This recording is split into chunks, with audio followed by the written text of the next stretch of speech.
everyone. I'm Natalia Bilbao, and here's what's happening in LA this week. According to the census, 35% of LA County's population, 3.3 million people, were born outside of the U.S. That immigrant connection brought Angelenos out to rally in support of families and neighbors, and city council members took note.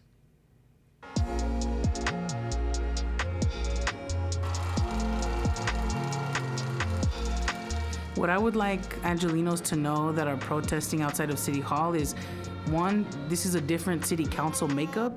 In the first Trump administration, there wasn't as many protections as there are now coming out of the council. So investments in legal representation, investments in Know Your Rights campaign, investments in making sure the city is a sanctuary city. Those are the things that we're moving right now, but we need people to continue to organize, continue to be strategic, because the government does good things when community pushes them to do the right thing, so they need to keep moving. I want folks to know that here in the city of Los Angeles, we're doing the best to do our part in making sure that we protect families and that we keep families together. And so passing a sanctuary city law last year was a big milestone. And just a few days ago, we introduced a series of packages to support immigrant families. They also have rights. Even if they don't have documents, they still have their constitutional rights. And so understanding those rights and how they can maneuver through this difficult time is going to be very key. We want people to feel empowered in this moment.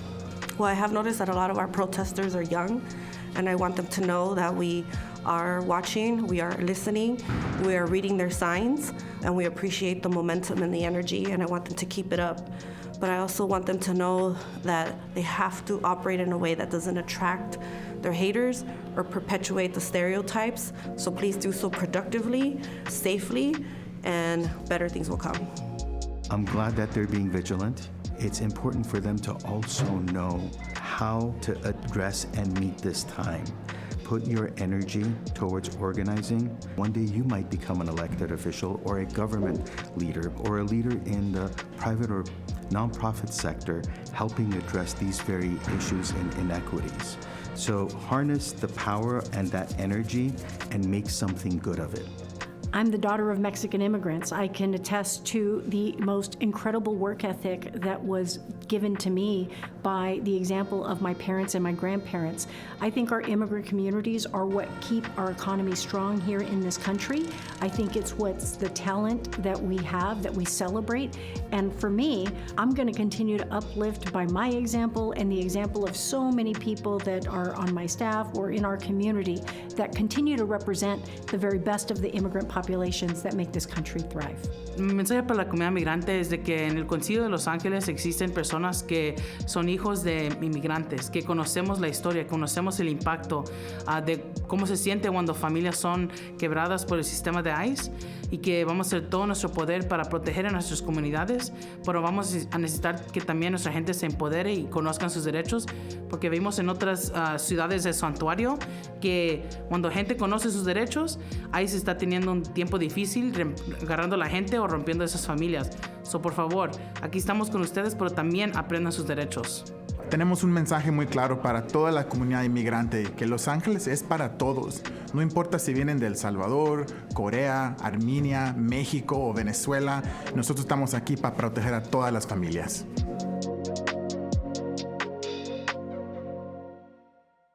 The Los Angeles Police Department was one of over 100 law enforcement agencies that came together to fight human trafficking across the state of California. The intensive campaign led to many arrests, especially here in the LA area. Well, we're standing here in South Central because last week there was a dedicated effort, actually statewide effort, called Reclaim and Rebuild, to tackle one of the biggest crises that we have in our time. It's human trafficking. And today we got to hear reports on the results of all the law enforcement efforts. And one of the most encouraging is 177 victims were rescued throughout the state, 11 of those kids, and 7 of those kids were probably 10 to 15 minutes from where we're standing right now. We were able to see over 70 arrests here along the Figueroa corridor last week, and this was a statewide effort to reduce and address human trafficking, reclaim those individuals whose lives have been affected, who've been victimized, that are working the streets out here, reunify them with their family, get them back into society, get them back into school, get them back into a loving situation, along with our partners at the Department of Children and Family Services and Zoe International, who's one of our non-governmental organizations that assists out here on the Figueroa Corridor. In this particular operation for Reclaim and Rebuild in 2025, we've added additional agencies, so we have 103 agencies throughout the state of California, working very closely together in a coordinated fashion with that emphasis on identifying the trafficker, identifying the victim, and rescuing them. Zoe International, we provide aftercare for kids who've been commercially trafficked. We have a home that's dedicated that provides trauma-informed counseling, safe, loving environment, education, job training, therapy, and a lot of them just need drug treatment too. So a couple of things we discussed here at the press conference today. Number one, know what your kids are doing and where they are. Know who your kids are speaking to directly, but just as importantly, know who your children are communicating with online, on social media, on the internet. We're working much better. We've rescued more people this year, 33% increase in rescues. Unfortunately, the work continues because, like I said earlier, youngest victim, 14 years old. She had just turned 14, working out here on the streets of the city of Los Angeles. There's nowhere where that's right in a society. We ask our community, whenever they see something that doesn't look right in their community, we ask them to report that to us. You can go to LA Crime Stoppers. You can call 1-877-ASK-LAPD. You can go to lapdonline.org and make a report. What we ask is for that information that's going to assist us in doing an effective prosecution and an effective rescue. Law enforcement is responding to the criminal activity that has taken place in wildfire zones. LA County District Attorney Nathan Hochman is looking to enhance sentences for looting to deter those who prey on the misfortunes of others. So today we had a press conference for a new bill that hopefully will go through the state legislature dealing with looting. It basically takes the current law of looting, which is a misdemeanor, and turns it into a felony where state prison is possible for acts of looting during a state of emergency, which is what we've been having here in Los Angeles County.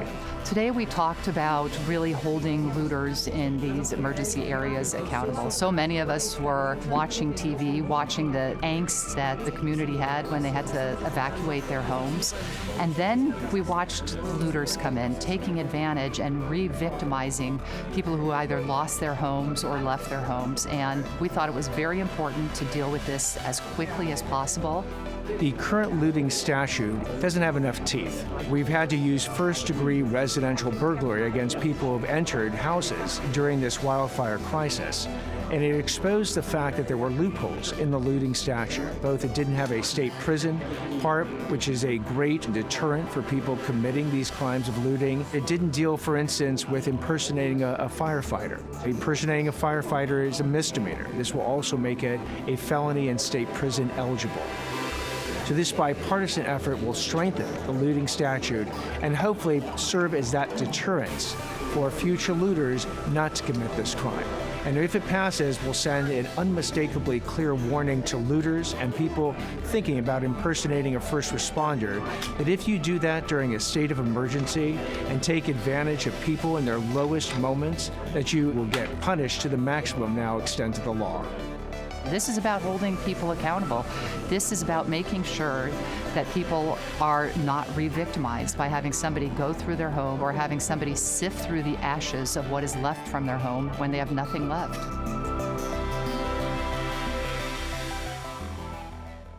The geography of LA, the basin we live in, can contribute to poor air quality. Add in the after effects of wildfires, and anyone with respiratory sensitivities might experience difficulty breathing. Councilwoman Monica Rodriguez worked with the Department of Recreation and Parks to get air purifiers into the community. We're here at the Hansen Dam Aquatic Center. We're giving out air purifiers to provide clean, safe air for residents of Los Angeles. I'm really grateful that we have this collaboration with the Department of Recreation and Parks to get these into the hands of the families in our community.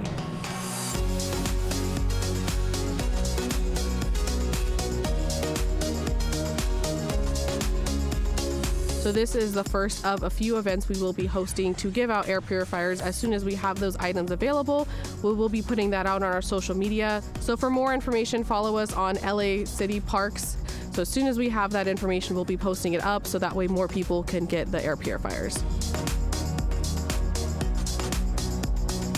So many communities were affected by the fires, and so often it is overlooked how many families suffer with asthma, with a lot of respiratory illness because, frankly, we have poor air quality conditions. And so while air purifiers are not always at the top of mind, it's incredibly important to make sure for the health and well-being for our families to have these systems in their homes. The air quality has been fluctuating. It's been, bad on some days, good on other days. It's just the gusts of wind have created the ash and smoke to go all over the place, and any given day, the air quality could be poor. So we hope that the air purifiers will benefit the residents of Los Angeles to be able to provide that clean, safe air for them to breathe. Me siento muy bien que la ciudad de Los Ángeles pudo obtener estos filtros para probarle a todos que se registraron, y espero que en el futuro hayan más filtros para darle a más gente.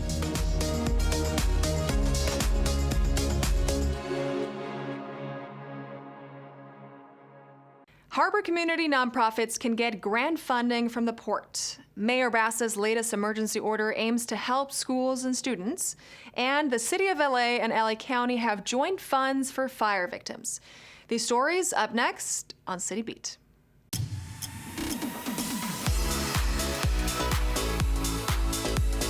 The application process for the Port of Los Angeles Community Investment Grant Program is now open for nonprofits seeking funding for the 2025-26 fiscal year. Interested charitable organizations can apply for a grant to fund community-related events, programs, and projects. All funds are endowed through the City of Los Angeles Harbor Department's annual budget, which is entirely self-supported from shipping and lease revenues. According to the port, since 2014, nearly $12 million in grants has been awarded to local nonprofits in support of programs and projects benefiting the LA Harbor community. A virtual information workshop will be held via Zoom on Wednesday, February 19th, with grant applications due on Monday, March 24th. For more information or to apply, visit portoflosangeles.org.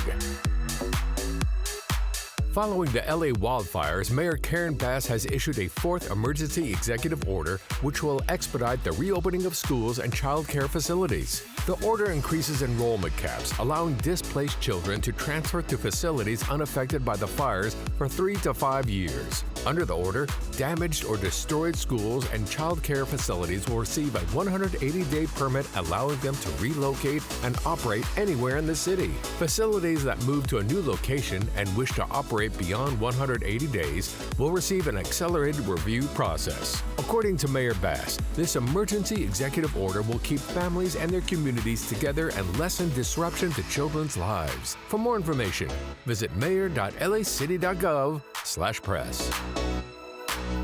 Workers, small businesses, and nonprofits affected by the LA wildfires can now apply for direct financial help through the LA Region Small Business and Worker Relief Funds. The city and county program will provide grants of up to $2,000 to eligible displaced workers and up to $25,000 for eligible small businesses and nonprofits. Businesses and nonprofits with revenue up to $6 million and less than 100 employees may be eligible for assistance from the Small Business Relief Fund. Individual applicants will need to provide proof of identity, residency, and income loss. Applications for the LA Region Small Business and Worker Relief Funds are open through February 24th at 5 p.m.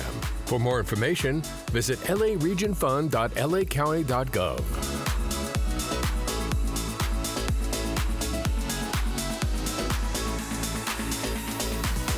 If dusty research books are what comes to mind when I say library, I'm here to let you know that times have changed. In 2024, the Los Angeles Public Library was once again the world leader in digital checkouts. So let's check in with them for more.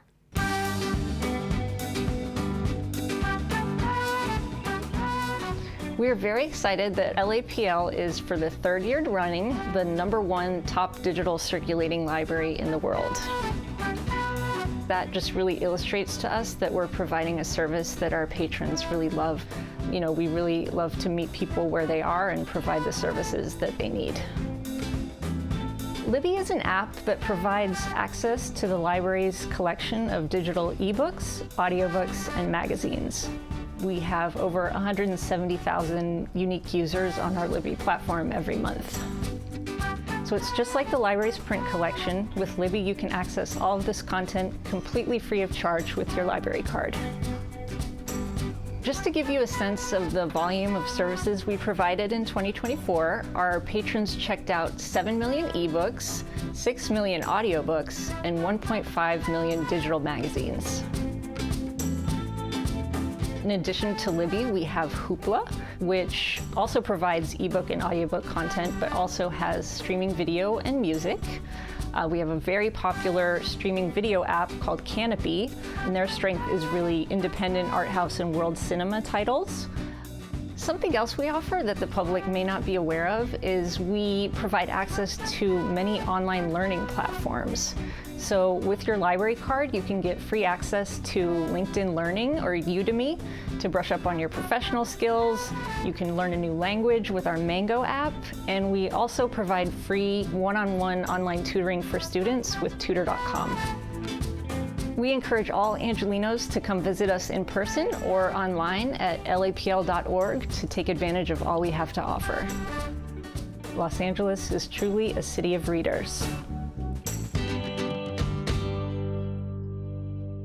After the fire in the Palisades, LA Animal Services is on the ground with an important role. They hope to reunite people with their pets, especially cats separated from their families who could be living in the debris. We're here today with the ASPCA and the American Humane Society to help trap cats that have been left behind in ruined homes in the Pacific Palisades. And it's a multi-step process. We're going to be leaving traps with cat food inside and setting up cameras as well to detect when the traps are activated. People losing their homes, all their personal property. The access to the area is limited, so we understand everybody wants to get home as soon as possible. But with the cleanup effort and the other agencies trying to get those areas cleaned, it's made it more difficult and more time-consuming to try to clear those areas. Primarily today we're going to be trapping cats, domestic cats. We're going to make sure that the cat looks like it was a domestic cat. If it's a feral cat, there's a way to tell if it's part of the cat program when it has a ear tip. So that means it stays outside, it's an outdoor cat. So again, today the focus is domesticated cats that we want to reunite with their owners, so indoor cats. So if you have pets, we highly recommend that you not just chip them, but actually add the information that is most current to you. We've had animals that I've brought in that I will call them and it's a wrong number, it's disconnected. So luckily there's been neighbors that have been really helpful in giving us the current information, but I cannot stress enough how important it is to just have everything updated and chip your animals. We're hoping today is a success. We get to trap some cats, reunite them with their families, and we've been out there all January, helping in what way we can, assisting pets that are sheltered in place or rescuing them and reuniting them with their owners. So we're always going to be there for the community, not just through crisis, and we, again, hope today's a success. When 80% of female Fortune 500 CEOs played sports in their formative years, it means getting in the game is important for girls. The City of LA's Department of Rec and Parks held its Girls and Women in Sports Day to open up the field of opportunities. Today we're in the 1-5 and we are at Harbor City Rec Center in Harbor City, and we are celebrating girls and women in sports. It is a great program. It's put on by Rec and Parks with the Dodger Foundation supporting us, and we have activities for young women to participate in and to hear from mentors and learn skills in sports. What we're doing today is making sure that everyone knows that girls can play. Today, we're offering a variety of sports clinics: skateboarding, volleyball, cheerleading, and yoga. We have softball and basketball. And through all these programs, we take everybody, people that don't know anything about the sport and people who have maybe been playing for a couple years already. When they come here to this park, when they come to any organization, the first thing they get is welcoming. Our instructors are super strong-based, they're friendly, they're all in for teaching somebody a new skill. So when the girls come in today, they're here to make friends, gaining leadership skills, resilience, coming through the parks and showing what they got. And girls who play sports then later on become well-known leaders, become those strong women that we see every single day. The Los Angeles Dodgers Foundation has been concentrating on making sure that we are tackling some of LA's most pressing problems. We do a lot of our work using a sports-based youth development approach, making sure that social, emotional, and physical sports needs are met for young people across greater Los Angeles. I am so excited that today we get to celebrate National Girls and Women in Sports Day here at Harbor Recreation Center, because girls in sports needs to be an emphasis. It needs to be on a platform, and we are able to give that a platform and amplify the voices of girls who are participating in sports. Most parks for the city of Los Angeles offer all these types of sports, along with plenty of different ones. But today, if they were to go home and tell their mom, I loved skateboarding, I want to do it again, they can come to Harbor City Park. They can go to any local city park that has a skate park and will be able to be involved and be in a class, because they are offered year-round. They don't even have to have any gear. We supply all that stuff just to give them that opportunity to try the class, to be involved in it, and to hopefully grow through it. I, as people know, am a girl dad. And so as a girl dad, it's just so great. I'm so honored to be allowed to come and speak and be with these young women who are engaging in all kinds of athletic activities, and be active and engaged and learning from others and seek mentors and have these healthy activities. And so in all of our parks, there are opportunities for our kids. So please, parents, sign up your kids and let your kids come on out here and enjoy these great activities. But especially today, we want to make sure that the girls and women are welcome. And for more Girls Play LA information and activities at a location near you, check out the website laparks.org. In this week's featured story, the Department of Cultural Affairs launched its Guide to Events for African American Heritage Month. 2025 marks 75 years of African American heritage in LA, and it all begins at the landmark Dunbar Hotel.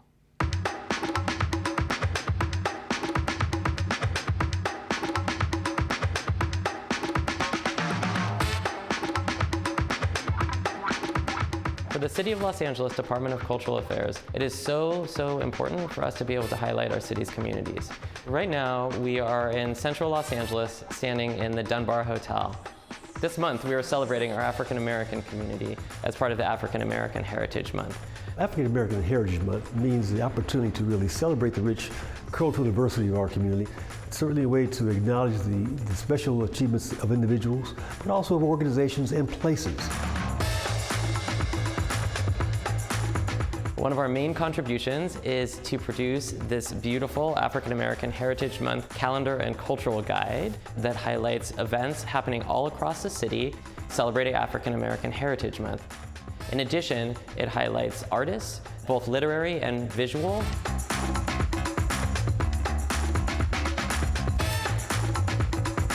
What made me become an artist is when I was a small child, we used to pass by this hotel. My mother used to tell us stories about it and the grandeur of it and all the entertainers that had to live here. Passing by it for, 40 years, I've always wanted to paint it. And sometimes in life, you know, if you don't do what's in your heart to do, somebody else will do the job, and I wanted to do it first. Our Author Study Club is an organization that studied, promoted, and researched Black history in Los Angeles. The principal goal is to make sure that Black history becomes a part of American history. Now, more than ever, we have people that are saying Black history doesn't matter, and they're removing it from the books. That cannot happen. We must keep our storytellers. They must be able to tell the history of a people. It's important for us to recognize and to document our history. There are 3 African Americans on the City Council currently, and that's been the case really since the mid-60s, when Tom Bradley was the mayor. We currently have a council president, Marquise Harris Dawson, And of course, we have an African-American mayor, Mayor Karen Bass. And so African-Americans are making a significant contribution to the civic fiber of our community. The African American community and culture has brought so much to our city. We're thinking about music and community and gathering and food and how we all come together as a people. I want people to understand that my artwork represents the life of LA, the colors of LA, the feelings of LA. You know, I really enjoy trying to get a painting to express emotion. And so if I can do that, I would be a very happy person. What I want Angelenos to take away from our celebrations each year, but in particular this year, is a sense of pride. African Americans have been part of the narrative of the founding of Los Angeles from its beginning. And people forget that. It's about being a part of the origin of the city. And that's what we really want people to understand. If you're interested in learning more about the work that we're doing and the celebration for this year's African American Heritage Month, please go to our website at culture.lacity.gov.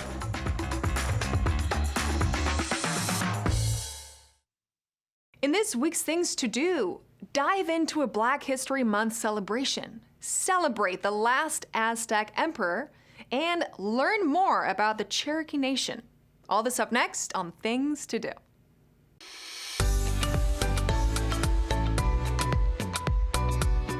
Join the City of LA's Department of Recreation and Parks in celebration of Black History Month. On Saturday, February 22nd, the Citywide Aquatics Division promises a day of fun, fitness, and community engagement at the Celeste King Pool. Dive into the aqua activities, break a sweat with Aquafit, and enjoy swim lessons, surfing, kayaking, informational booths, and a community CPR station. There will also be free food while supplies last. Head to the Celeste King Pool for this Black History Month celebration on Saturday, February 22nd from 9 a.m. to 5 p.m. Find out more under featured activities at laparks.org. On Sunday, February 23rd, join El Pueblo at the birthplace of Los Angeles for the annual celebration of the last Aztec emperor. Considered a sacred ritual, the Cuauhtémoc celebration commemorates the only Aztec emperor to survive the conquest by the Spanish Empire. Experience amazing music and dance as the danzante community converges at El Pueblo. Enjoy the cultural entertainment program presented by regional and international performing dance groups scheduled throughout the day. Visit El Pueblo for the Cuauhtémoc celebration on Sunday, February 23rd from 12 p.m. to 5 p.m. For more information, visit elpueblo.lacity.gov/events. On February 22nd and 23rd, the Autry Museum hosts Cherokee Nation, A History of Resilience. This community class emphasizes traditional Cherokee arts, culture, and oral history from pre-European contact to the present day. Join Cherokee Nation historian Catherine Foreman Gray for this weekend class and experience Cherokee culture in meaningful and memorable ways. The class is free and open to the public with registration. Visit the Autry Museum in Griffith Park for Cherokee Nation, A History of Resilience, which takes place on Saturday, February 22nd from 9 a.m. to 5 p.m. and on Sunday, February 23rd from 10 a.m. to 5 p.m. For more information, visit the calendar at theautry.org/events.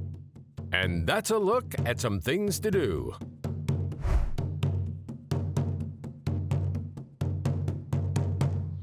And that's all for this week. I'm Natalia Bilbao, and from all of us here at LA This Week, thank you so much for joining us. Remember that you can watch us online anytime at lacitybview.org, and we're also on Instagram, Facebook, X, and YouTube.